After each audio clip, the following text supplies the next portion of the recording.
মা হতে পারিনি বলে অনেকের মুখে অনেক রকমের কথাবার্তা, যখন যার মুখে যেমন কথা আসে সে তেমনভাবেই প্রেজেন্ট করে। বলে যে মা হয়নি, মা হওয়ার অনুভূতিটাই আলাদা। যখন বলে তারা তখন মনের মধ্যে ভীষণ কষ্ট হয়, কারণ চান্স এসেছিল জীবনে, ভগবান সেটা সুযোগ দেয়নি।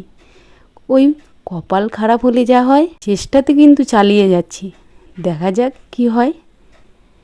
কিন্তু মনের মধ্যে না অসম্ভব ইচ্ছা, তাই যখন কেউ কিছু বলে তখন মন থেকে অনেকটাই ভেঙে পড়ি।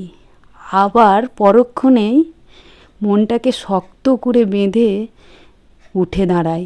না, মনে হয় যেন একটা লোকের কথায় আমি ভেঙে পড়বো, আমি সেই রকম মানুষ, সে আমাকে এমন কথা বলবে সেই কথাতেই কি আমি ভেঙে পড়বো? তাহলে ওনার শক্তিটা তো বেশি, তাই না?